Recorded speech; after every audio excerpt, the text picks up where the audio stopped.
I'm back. I'm back. I'm biggity, I'm back. Hey. Good afternoon, my brothers and my sisters. Oh, how good it is just to be a child of the King. I'm so glad just to be here, for I still feel like the old saints when they said, just another day that the Lord has kept me. I don't know about you, but I feel like my brothers and my sisters that I'm a part of the I Made It crew. And I don't know about you, but I'm just so glad for God just kept me. Even when I didn't deserve it, he still kept me. Amen. Thank God for each and every one of you. Thank God for my pastor, Reverend Dr. Dennis McCants. Y'all go ahead and give it up for Pastor McCants. Amen. Pastor McCants, I'm so grateful just to be here. I'm so glad just to be a son in the ministry. Thank you so much, Pastor McCants, for all your wisdom and your leadership. Thank God for you. Hey, my brothers and my sisters, we just want to encourage you. Keep on fighting on. I know it get hard sometimes. Hey, I know it get hard sometimes. Hey, your boy know it get hard sometimes. But hey, if you just keep on fighting, keep on pushing, God will see you through. We want to encourage each and every one of you to continue to give, whether it is in person or whether it's by mail. Now, if you choose to do so by mail, you can do so at P.O. Box 948. Now, if you choose to give by your fingertips, hey, that's up to you. That's fine as well. Just pick up your Android device or your Apple device. Go to your Givelify app, St. Paul Baptist Church, Greenville, Alabama. Or you can go to Cash App. Now, everybody has Cash App. $ St. Paul, MBC in all caps, 334.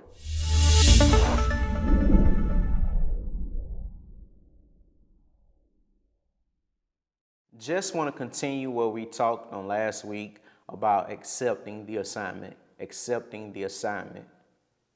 If you can be so kind to place that in the comment section.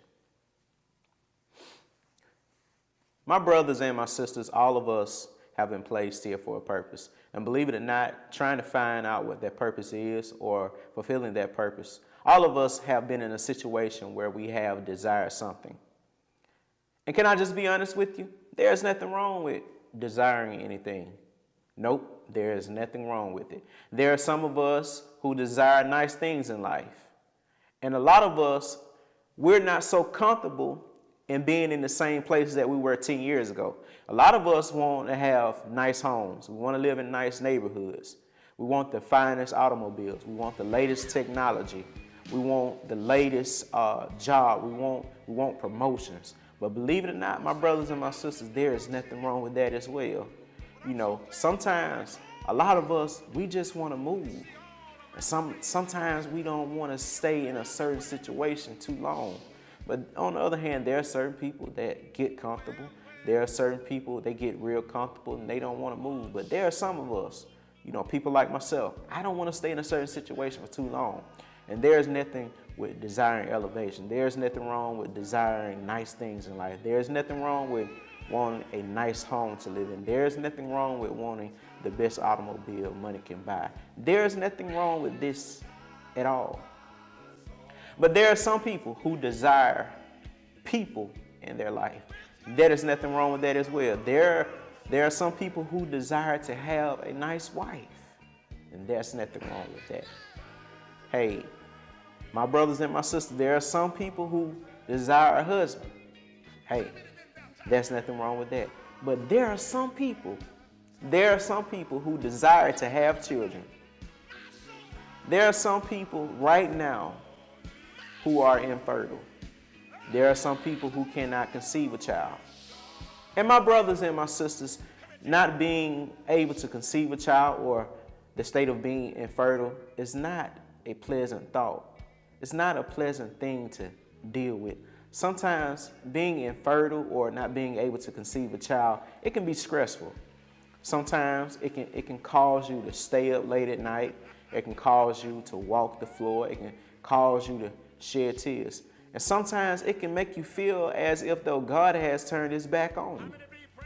And I know what some of you are saying, hey, aren't we supposed to be Christian believers? Aren't we supposed to be believers in Jesus?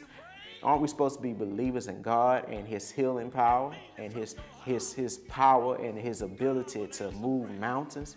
Yeah, but I know sometimes in the back of your mind when things don't go your way, when things aren't what they seem like they need to be. Sometimes we feel as if though God have turned his back on us. Abraham and Sarah, they are two special individuals. Sarah, she tells her husband she feels as if God have turned his back on her. And believe it or not, my brothers and my sisters, she fails her assignment. She fails her assignment because she does not hold on to her faith. She tells Abraham, she says, hey, I feel like God have abandoned me. I'm incapable of conceiving a child. But she came up with a bright idea. I mean, it was bright to her. She thought it was bright, but logically, it wasn't so bright. Some people actually would look at her kind of crazy. They'll look at her sideways. But she came up with this idea, this bright idea that she thought was bright.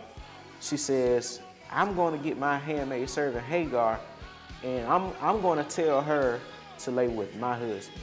That's a flag on the play right there. That's a flag on the play right there.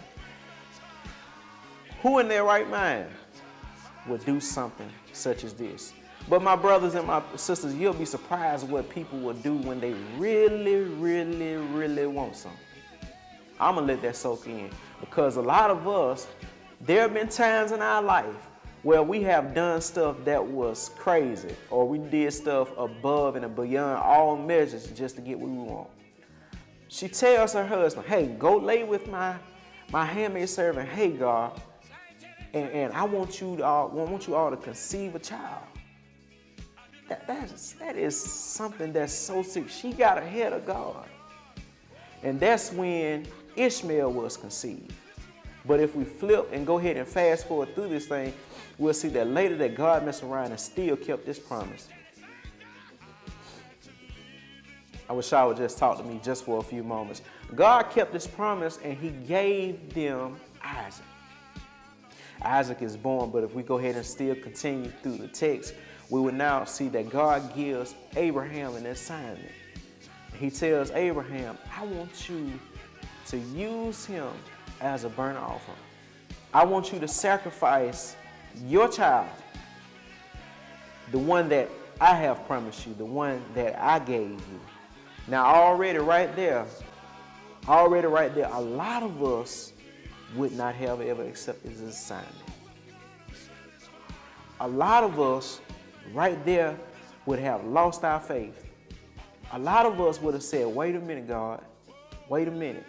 I know that you are capable of doing all things, but you want me to sacrifice my own and flesh, my very own flesh and blood? He didn't even have no negative vibes about the situation. He did as God instructed him to. And there are some things in our life, my brothers and my sisters, that God have instructed us to do, but sometimes we sit so still and we get comfortable in our conditions that we suffer the consequences on down the road.